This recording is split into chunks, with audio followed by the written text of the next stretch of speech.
तो बेसिकली ये 16th और 17th एवेन्यू से किन किन सोसाइटीज़ को फ़ायदा होने जा रहा है आफ्टर कंप्लीशन ऑफ 16th और 17th एवेन्यू। कौन सी ऐसी सोसाइटीज़ हैं जो आने वाले टाइम में हमें ज़्यादा बूम में आती हुई नजर आएंगी। ऐसे जो मेन एवेन्यूज़ होते हैं वो बड़े शहरों में बनना और टाइम के साथ साथ यानी राइट टाइम पर बनना बहुत ज़रूरी होता है कि जो वो सिटीज़न जो वहाँ पे उन सेक्टर्स में या उन जगहों पे रहायश पजीर हैं उनको बहुत फ़ायदा हो जाता है और ऑटोमेटिकली जो आपकी प्रॉपर्टी की वैल्यू है वो भी इंक्रीज़ होने लग जाती है। वो लोग जो अभी तक प्लॉट होल्ड करके बैठे हुए थे, जिनको अभी तक समझ नहीं आ रही थी कि हमें यहाँ पे कंस्ट्रक्शन करनी चाहिए या नहीं करनी चाहिए, उनके लिए बड़ी आसानी हो जाएगी कि आपको डायरेक्ट एक्सेस मिल जाएगी मेन कश्मीर हाईवे की।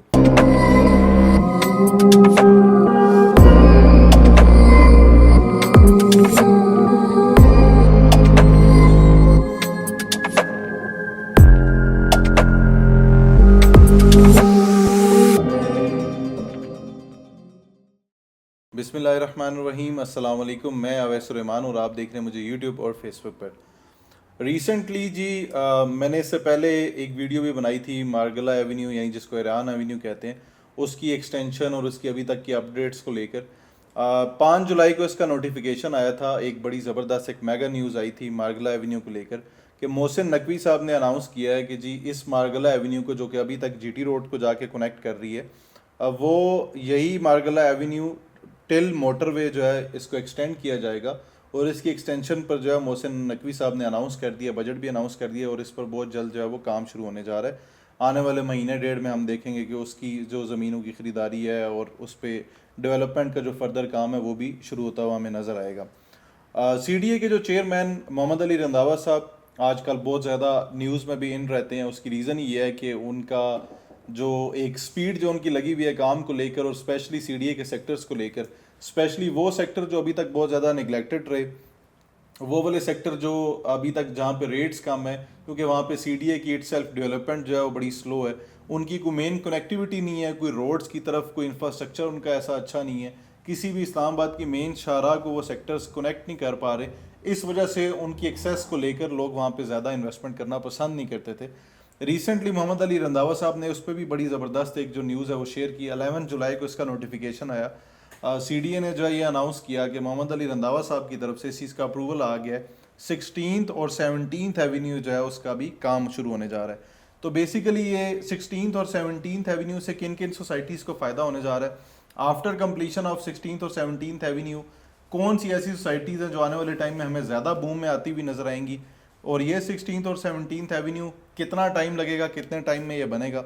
तो वीडियो जनाब आज की अगेन बहुत इंटरेस्टिंग होने जा रही है। मैं आप सब लोगों से रिक्वेस्ट करूंगा, जो भी लोग मेरे चैनल पर नए हैं, सबसे पहले चैनल को सब्सक्राइब कर लें और अगर वीडियो अच्छी लगे तो लाइक और कमेंट करके ज़रूर बताया करें। अच्छा जी, ये 16th और 17th एवेन्यू जो है ये बेसिकली सेक्टर्स को आपस में कनेक्ट करने के लिए कश्मीर हाईवे से जो कि श्रीनगर हाईवे जिसका नाम चेंज हो चुका है अब, उनको कनेक्ट करने के लिए आपस में ये क्याम मिलाया गया है। बेसिकली आपने कश्मीर हाईवे के ऊपर G15 और G16 सेक्टर जो हैं CDA के वो देखे होंगे, बेसिकली कोऑपरेटिव सेक्टर्स हैं वो। G15 और G16 के दरमियान में से जो रोड है जो कि सीधा कनेक्ट कर रहा है कश्मीर हाईवे को, वही रोड आगे कंटिन्यू होगा और उसको एक्सपैंड किया जाएगा बेसिकली 16th एवेन्यू के नाम से। वो 16th एवेन्यू होगा और वो डायरेक्टली आगे जाके कनेक्ट करेगा I15, I16 और I14 को। इस 16th एवेन्यू से ये जो CDA के सेक्टर्स हैं इनकी प्राइसेस हमें आने वाले टाइम में मज़ीद बूम पे जाती हुई नज़र आएंगी। मज़ीद इनके अंदर एक अच्छा इंक्रीमेंट, मज़ीद जंप नज़र आएगा और उसके साथ साथ वो लोग जो अभी तक प्लॉट होल्ड करके बैठे हुए थे, जिनको अभी तक समझ नहीं आ रही थी कि हमें यहाँ पे कंस्ट्रक्शन करनी चाहिए या नहीं करनी चाहिए, उनके लिए बड़ी आसानी हो जाएगी कि आपको डायरेक्ट एक्सेस मिल जाएगी मेन कश्मीर हाईवे की। उसके साथ साथ जो प्राइवेट हाउसिंग स्कीम है I14 और I15, I16 के बिल्कुल दरमियान में जो वाक़ है वो ताज रेजिडेंशिया है। उस प्राइवेट हाउसिंग स्कीम को बहुत ज़्यादा फ़ायदा होने जा रहा है मेरी नज़र में बाकी तमाम जो हाउसिंग स्कीम्स हैं उनकी निस्बत। उसकी वजह यह है कि ताज रेजिडेंशिया को I14 से भी रास्ता लगता है, I16 से भी लगता है और गिरजा रोड से भी लगता है। तो मेरे ख्याल में ये CDA सेक्टर्स जो हैं ये तो फ़ायदा उठाएंगे ही उठाएंगे, बट प्राइवेट हाउसिंग स्कीम्स में ताज रेजिडेंशिया जो है वो बहुत ज़्यादा फ़ायदा उठा जाएगी। तो ताज रेजिडेंशिया में जिन जिन लोगों ने 5 मरला के विला, 4 मरला के विलास बुक किए हैं, सबसे पहले उनको बहुत बहुत मुबारक हो। और उनको आने वाले टाइम में, जिस तरह मैंने आप लोगों से कहा था कि आने वाले 4-5 सालों में आप जो आज 1 करोड़ 65 लाख रुपए का 5 मरला डबल स्टोरी विला बुक कर रहे हैं, आने वाले टाइम में आप लोगों को इसका बहुत ज़्यादा फायदा हो जाएगा। देखिए मैं दावे से कह सकता हूँ 1,65,00,000 वाला जो विला है वो आराम से 2.5-3 करोड़ रुपए में चला जाएगा आराम से।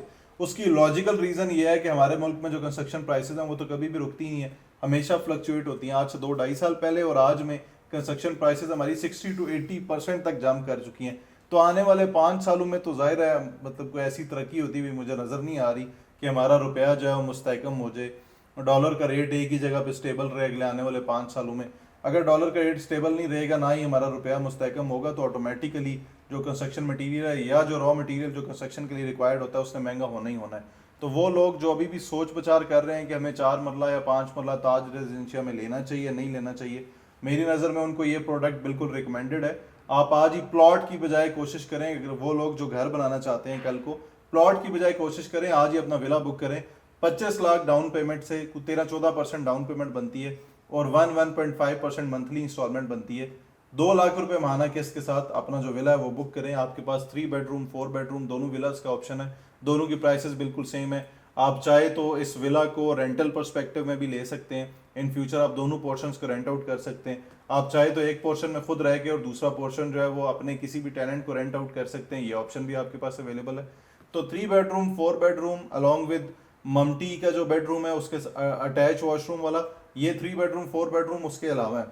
तो आपको 1,65,00,000 रुपए में इस्लामाबाद पिंडी की सराउंडिंग में 5 मरले का घर नहीं बनता। तमाम इदारों से एनओसी भी अप्रूव्ड है। तो आज ही इस सोसाइटी के अंदर विलास बुक करें और 16th और 17th एवेन्यू बनने के बाद जो चाम मिल रहे हैं उन इन्वेस्टर्स को जो आज बुक कर रहे हैं, आप भी उन लोगों में शामिल हो सकते हैं। इसी के साथ साथ जो 17th एवेन्यू है, 17th एवेन्यू पे कंपैरेटिवली 16th एवेन्यू के काफ़ी ज़्यादा सोसाइटीज़ हैं और आफ्टर कंप्लीशन ऑफ ये दोनों एवेन्यूज़ जैसे ही कंप्लीट होंगे तो मेरी नज़र में 17th एवेन्यू से जो प्राइवेट हाउसिंग स्कीम्स हैं या वो लोग जिन्होंने छोटी इन्वेस्टमेंट स्कीम है या कम पैसों वाली इन्वेस्टमेंट स्कीम है उनको भी बहुत ज़्यादा फ़ायदा हो जाएगा। वो कैसे? 17th एवेन्यू जो है, अगर हम श्रीनगर हाईवे के इस साइड पर आएँ जहाँ पर G15 G16 G17 है, तो ये बेसिकली G17 और जो फैसल टाउन का C ब्लॉक है बिल्कुल उनके दरमियान में से निकल रहा है और ये आगे की तरफ कनेक्ट करेगा कश्मीर हाईवे क्रॉस करके। तो ये यहाँ पे प्राइवेट हाउसिंग स्कीम में हमारे पास 18 का प्रोजेक्ट आ जाता है, उसको 17th एवेन्यू से बहुत ज़्यादा फ़ायदा होने जा रहा है। यूनिवर्सिटी टाउन आने वाले टाइम में बेहतर हो जाएगा रेट्स में। इसी तरह CBR फेज़ 2 जो है वो भी बेहतर हो जाएगा। FOE CHS यानी foreign office employees cooperative housing society, उसके रेट्स में भी हमें तेज़ी आती हुई नज़र आएगी। इसी तरह अप कंट्री इंक्लोयर है वहाँ पे, सिल्वर सिटी है वहाँ पे। इन सारी सोसाइटीज़ को जो है वो after completion of 17th Avenue काफ़ी ज़्यादा फ़ायदा होने जा रहा है। ऐसे जो मेन एवेन्यूज़ होते हैं वो बड़े शहरों में बनना और टाइम के साथ साथ यानी राइट टाइम पर बनना बहुत ज़रूरी होता है कि जो वो सिटीज़न जो वहाँ पे उन सेक्टर्स में या उन जगहों पे रहाइश पजीर हैं उनको बहुत फ़ायदा हो जाता है और ऑटोमेटिकली जो आपकी प्रॉपर्टी की वैल्यू है वो भी इंक्रीज़ होने लग जाती है। बेसिकली जो 17th एवेन्यू ये एग्जैक्टली कश्मीर हाईवे पे उस जगह पे बन रहा है जहाँ पे इससे पहले हमारा मोटरवे का टूल प्लाजा होता था। आप में से बहुत सारे लोग जो पुराने इस्लामाबाद में रहते हैं या आना जाना है इस्लामाबाद में, उनको जो पुराना टूल प्लाजा है इस्लामाबाद को उसका आइडिया होगा, जो कि मेन कश्मीर हाईवे के ऊपर था। अब वो उठा के क्योंकि मोटरवे के ऊपर उन जो टूल प्लाजे हैं उनको शिफ्ट कर दिया गया, तो जहाँ पे हमारा पुराना टूल प्लाजा था उसी जगह पर जो है वो 17th एवेन्यू निकल रहा है। ये जो 16th और 17th एवेन्यू का प्लान है ये फाइनल हो चुका हुआ है, CDA चेयरमैन साहब की तरफ से अप्रूवल आ चुका हुआ है इसका। तो आज तक के लिए इतना ही जनाब। जज़ाकल्लाह खैर, फ़ी अमान अल्लाह, अपना ख्याल रखिए। अल्लाह हाफिज़।